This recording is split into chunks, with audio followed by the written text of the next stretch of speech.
just rented an Epiphone SG Standard. We're gonna see if it's any good.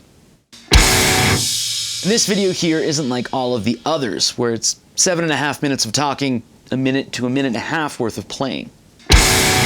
We're gonna be playing through a few different amps with a few different settings, so I really recommend taking a look at the chapters down below.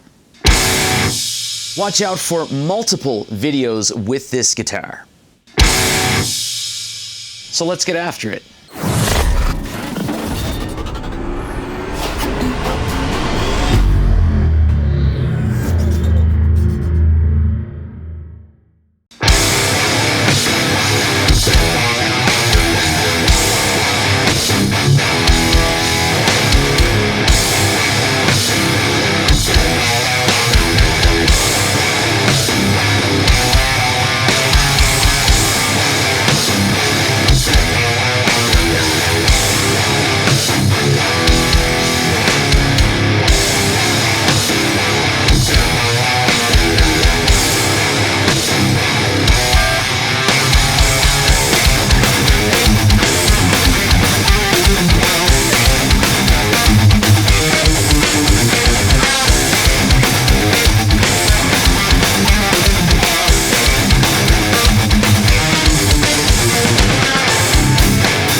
Which one is which? Quick. This will definitely be a video for a later date. I'd be crazy not to go over the quick specs here, right? So we have a poly gloss finish on a mahogany body, a mahogany neck that has the 60s slim taper profile. We have a laurel fingerboard with trapezoid inlays. I don't know if they're acrylic. I don't think they are. I don't really care. Also has a 12-inch radius.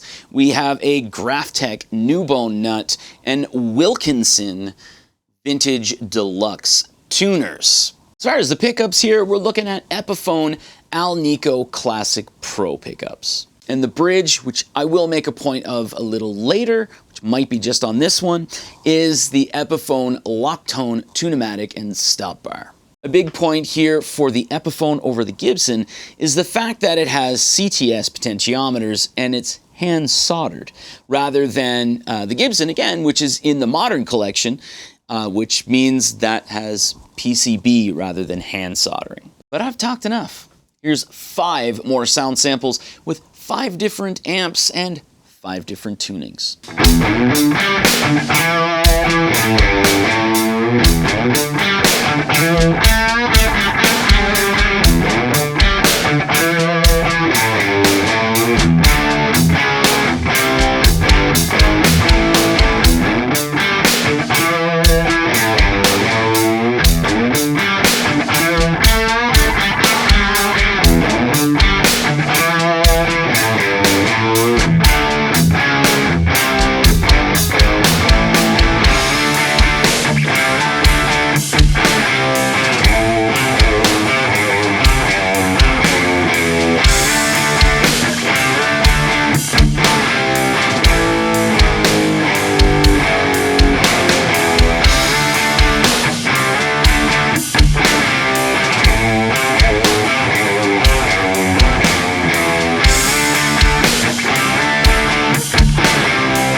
Now that we've heard the guitar through 5 different amps, 5 different tunings, 5 different settings, you can't do a review these days, it seems, without the comment of, this is not a real review, it is not accurate, you need to play clean on the bridge, the middle position, and the neck pickup. So, this one's for you, baddie.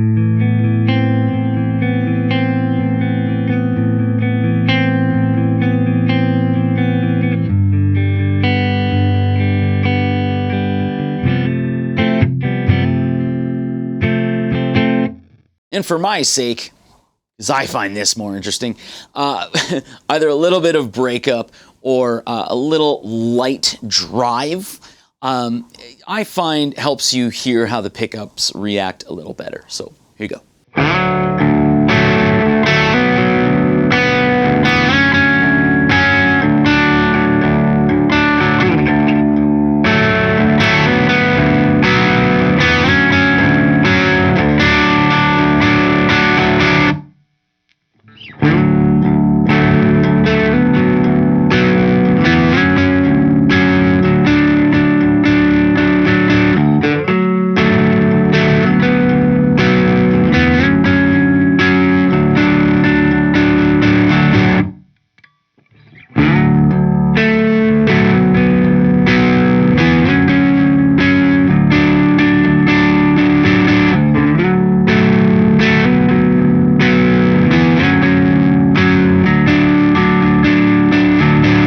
So I know what a lot of people are going to ask.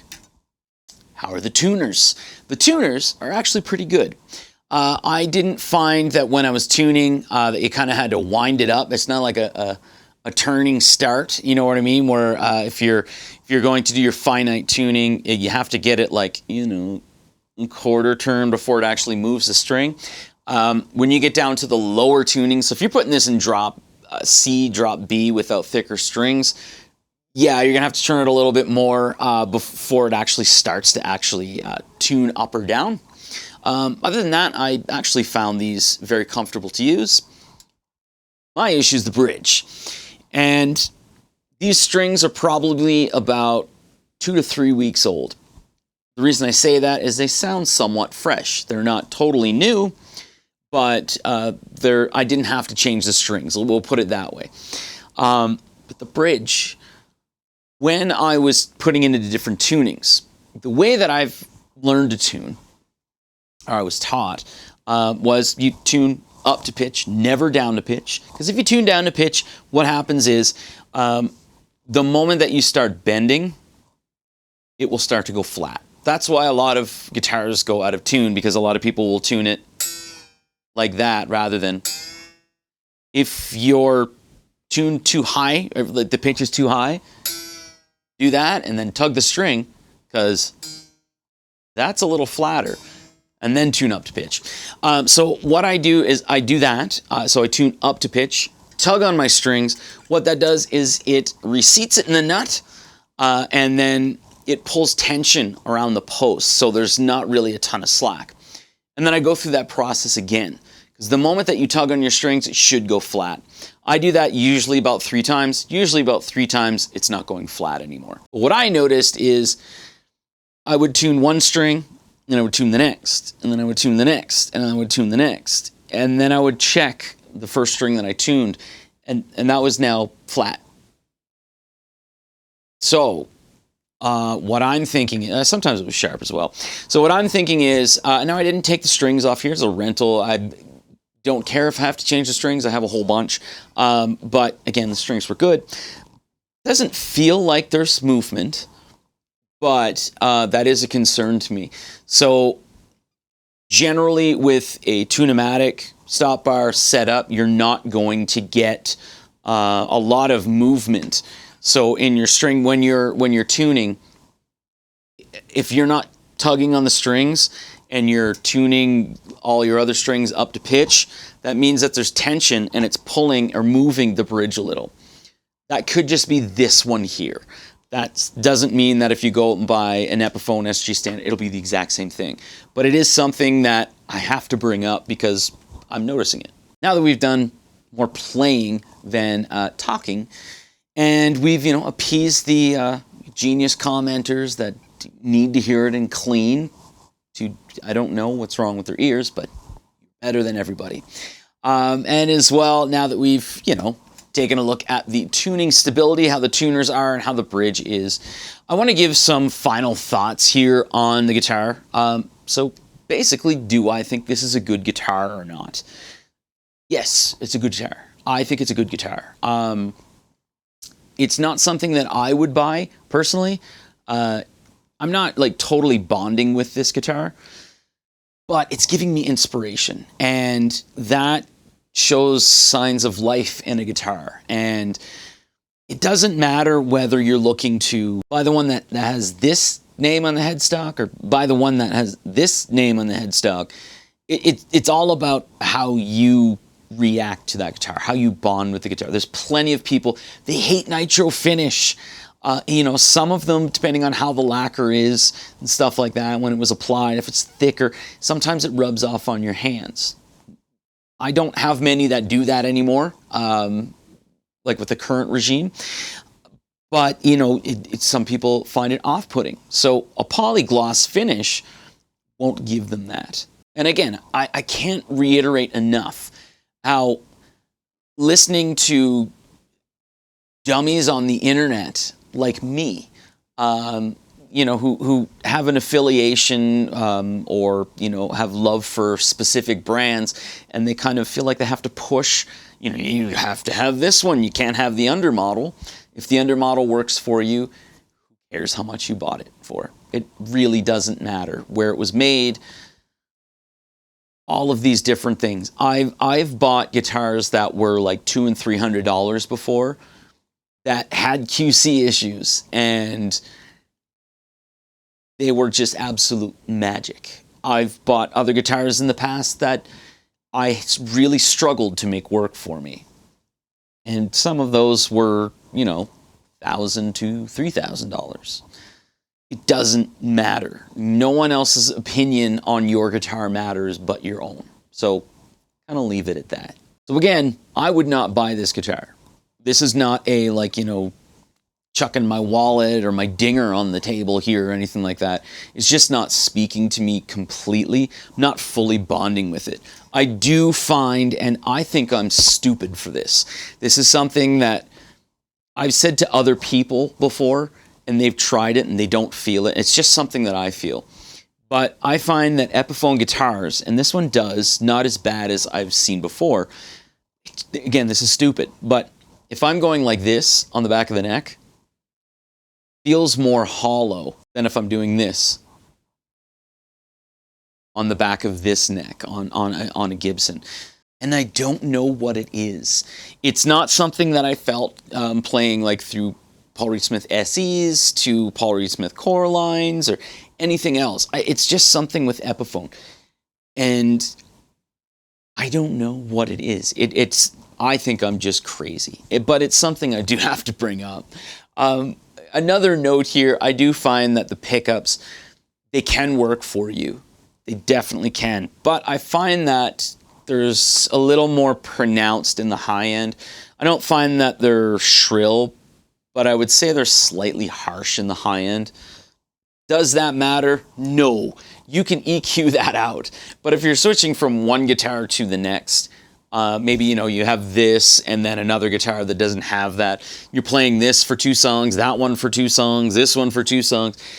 You kind of have to make those adjustments in between, you know what I mean? So that is something to take into account. But again, that is still personal preference. That's just something that I find with this guitar. Doesn't mean that it's bad. It's just something that I'm noting. So that is, to sum it up, what I think. This is a good guitar. I'm not bonding with it, but I am getting some inspiration with it.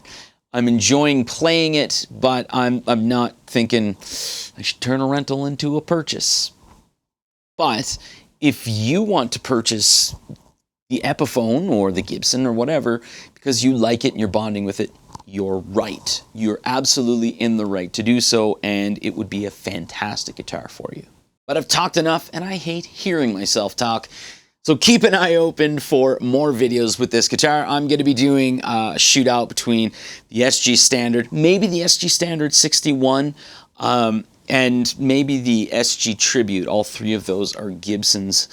I'm definitely going to be doing a metal-centric video on this. I'll be doing one where I'm just playing and not talking at all. And then I think I might do one where I'm playing through more budget-friendly amps, so people don't yell at me for playing amps. You know, why would I play this guitar here? You know, whatever, because you're playing through a $4,000 amp or something stupid like that. So I'll try to help those people. Thanks for watching.